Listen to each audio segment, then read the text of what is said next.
হাবড়ায় CPM এর party অফিসে BJP CA camp. কার্যালয়ে বসেই রীতিমতো বিজেপির ব্যানার টাঙিয়ে সিএ এবং এসআইআর সহায়তা ক্যাম্প বিজেপির। কার্যালয়ে তালা খুলে ভেতরে দলীয় পোস্টার টাঙিয়ে ক্যাম্প করছে বিজেপি, দাবি সিপিএম এর। কার্যালয়ের চাবি সিপিএম কর্মী খোকন মহন্তর কাছে ছিল। দলীয় নেতৃত্বরা এই বিষয়ে কিছুই জানতো না, দাবি সিপিএম এর। বিজেপির সঙ্গে মিশে এই কাজ করেছেন খোকন, দাবি সিপিএম এর।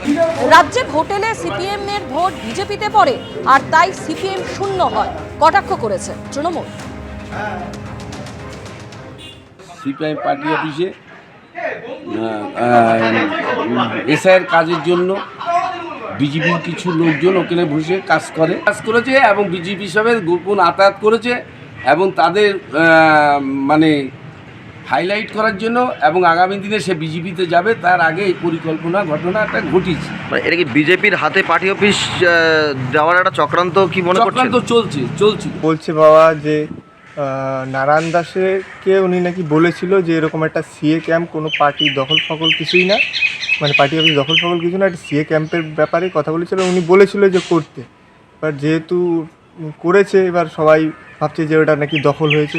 আজকে তৃণমূলের বিরুদ্ধে চক্রান্ত করছে এবং পশ্চিমবাংলার বুকে একটা অরাজকতা তৈরি করার চেষ্টা করছে। সেই জিনিসটা প্রমাণ হলো যে হাবড়া 1 নম্বর ব্লক মসলন্দ 2 নম্বর অঞ্চলের উপনের মোড়ে আজকে সিপিএমের দলীয় পার্টি অফিসে বিজেপি তার এসআর ক্যাম্প এবং সিএ সহায়তা কেন্দ্র ওখানে চালু করেছে। এর মধ্য দিয়ে প্রমাণ পায় যে পশ্চিমবাংলার বুকে ওরা এসআইয়ের মধ্য দিয়ে একটা মানুষের মধ্যে ভীতি সঞ্চার করতে চায় এবং আজকে বাংলাদেশ থেকে যেসব শরণার্থী এদেশে এসছে আমরা পরিষ্কারভাবে বলেছি যে পরিষ্কারভাবে আমরা একটা মানুষের ন্যায্য ভোটাধিকার আমরা কাটতে দেব না। এই মুহূর্তে যে খবরের দিকে নজর রাখবো, আদালতের নির্দেশে অবশেষে গ্রুপ সি গ্রুপ ডির দাগি তালিকা প্রকাশ করলো এসএসসি। গ্রুপ সি ও গ্রুপ ডির দাগিদের তালিকা প্রকাশ করলো কমিশন আদালতের নির্দেশে। আরো বিস্তারিত জানাবেন আমাদের প্রতিনিধি কৃষ্ণেন্দু অধিকারী। কৃষ্ণেন্দু, দেখো, কিছুক্ষণ আগে স্কুল সার্ভিস কমিশনের তরফে 3512 জন দাগি শিক্ষাকর্মীর তালিকা প্রকাশ করা হয়েছে। তারা গ্রুপ ডি এবং গ্রুপ সিতে চাকরি করছিলেন এতদিন ধরে এবং তাদের তালিকা প্রকাশ করা হয়েছে। তারা দাগি, অর্থাৎ তারা বেআইনিভাবে চাকরি পেয়েছেন এবং সেই সংখ্যাটা হচ্ছে 3512 এবং সেটাই দেখা যাচ্ছে যে আগে রোল নাম্বার এবং নাম দিয়ে শুধুমাত্র প্রকাশ করা হয়েছিল সেই তালিকা। এখন রোল নাম্বার, নামের সঙ্গে সঙ্গে তার কি পোস্ট, অর্থাৎ সে ক্লার্কে চাকরি করতেন না গ্রুপ ডিতে চাকরি করতেন বা পিওনে চাকরি করতেন, সেই সমস্ত ডিটেল পোস্ট এবং তার অভিভাবকের নাম এবং তার জন্ম তারিখ দিয়ে বিস্তারিত তালিকা আজকে প্রকাশ করা হয়েছে। স্বাভাবিকভাবে বা স্বতঃস্ফূর্তভাবে এই তালিকা স্কুল সার্ভিস কমিশন প্রকাশ করেছে এমনটা মনে করার কোনো কারণ নেই, কারণ তুমি জানো যে গত সোমবারই হাইকোর্টের তরফে স্পষ্ট নির্দেশ দেওয়া হয়েছিল যে গ্রুপ সি এবং গ্রুপ ডি যাদের নিয়োগ দিয়ে 2016 স্কুল সার্ভিস কমিশন নিয়োগপত্রের সুপারিশ দিয়েছে তাদের যে মধ্যে যারা দাগি তাদের তালিকা বিস্তারিতভাবে প্রকাশ করতে হবে। শুধুমাত্র নাম এবং রোল নাম্বার দিয়ে প্রকাশ করলে তাদের যে পরিচয় সেটা প্রকাশ্যে আসছে না। তাদের একই নামে একাধিক ব্যক্তি থাকতে পারে, সুতরাং চিহ্নিত করা যাচ্ছে না। তাদের নির্দিষ্টভাবে চিহ্নিত করার জন্য বিস্তারিত তথ্য দিতে হবে।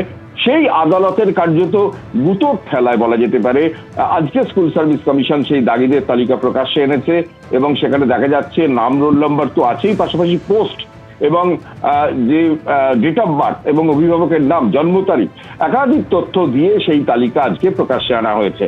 এবং তুমি জানো যে স্কুল সার্ভিস কমিশন ইতিমধ্যেই গ্রুপ সি এবং গ্রুপ ডির নতুন নিয়োগের ব্যাপারে একটা বিজ্ঞপ্তি জারি করেছে এবং যেটা জানা যাচ্ছে প্রায় 8 লক্ষ ছাড়িয়ে গেছে সেই আবেদনের সংখ্যা এবং সেখানে দাগিরা কি যদি বুঝতে পারেন সেই সম্ভাবনা আটকাতেই আদালতের এই পদক্ষেপ এমনটাই মনে করা হচ্ছে।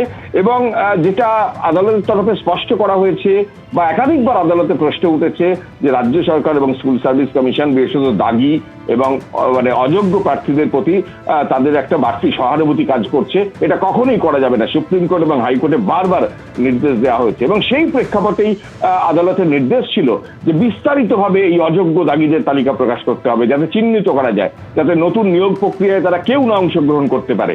এবং প্রায় 8 লাখ তাও ছাড়িয়ে গেছে একাধিক ব্যক্তি যে এই নতুন নিয়োগ প্রক্রিয়ায় গ্রুপ সি গ্রুপ ডিতে তারা আবেদন করছেন অনলাইনে, সেই এবং আবেদনপত্র সময়সীমাও বাড়িয়ে দেওয়া হয়েছে। সেক্ষেত্রে কোনো অযোগ্য বা কোনো দাগী ক্যান্ডিডেট যাতে সেখানে যোগাযোগ যে আবেদন করতে না পারেন, তার জন্য বিস্তারিতভাবে এই তালিকা প্রকাশ্যে আনতে হবে। এবং সেই প্রেক্ষাপটে স্কুল সার্ভিস কমিশন আজকে 3512 জন এই দাগী শিক্ষাকর্মীর তালিকা প্রকাশ্যে এনেছে, যারা অযোগ্য, যারা দুর্নীতির মাধ্যমে তাদের চাকরি হয়েছে, স্বাভাবিক মেধার ভিত্তিতে যাদের চাকরি হয়নি, যারা পরীক্ষা নিয়ামক সংস্থা, যারা পরীক্ষার এই নিয়োগের সুপারিশপত্র দেয়, সেই সংস্থায় স্কুল সার্ভিস কমিশন আজকে সেই তালিকা প্রকাশ্যে এনেছিল। আগেও আনা হয়েছিল, কিন্তু তাদের নাম এবং রোল নম্বর ছিল, এবং আদালতের কার্যত ভৎসনার পরে আজকে সেই তালিকা প্রকাশ্যে আনা হয়েছে। একেবারে কৃষ্ণেন্দু, তুমি আমাদের সঙ্গে থাকো। অর্থাৎ আদালতের নির্দেশ মেনে এবার দিতে বাধ্য হলো এসএসসি।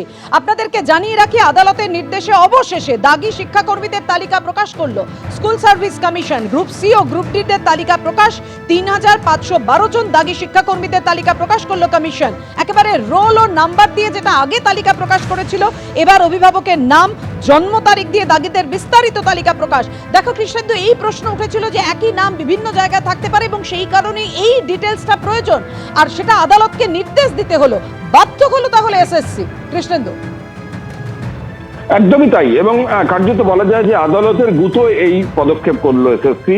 কারণ প্রায় 1 মাস আগে ঠিক এই তালিকাই প্রকাশ করা হয়েছিল, এবং তাতে যারা আবেদনকারী, যারা টেন্টেড, অর্থাৎ যারা দাগী, যারা অযোগ্য, তাদের নাম, রোল নম্বর ছাড়া কোনো তথ্যই ছিল না।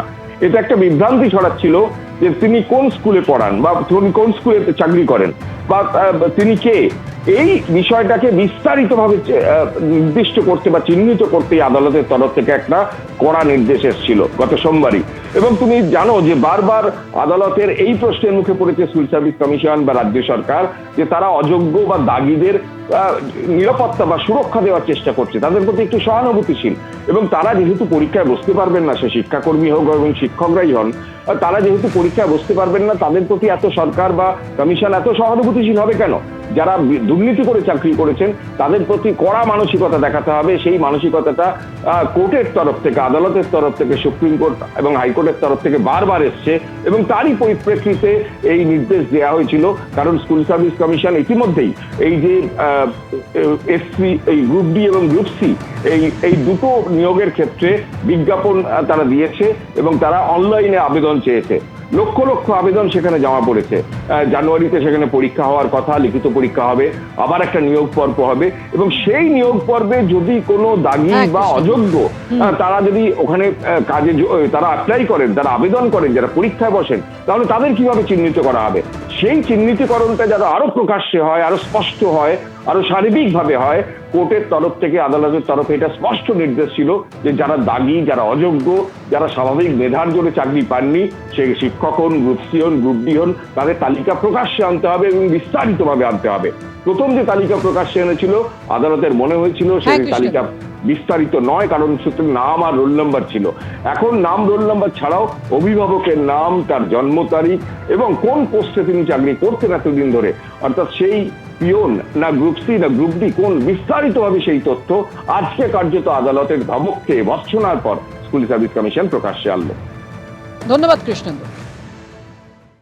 এবিপি আনন্দ, এগিয়ে থাকে, এগিয়ে রাখে।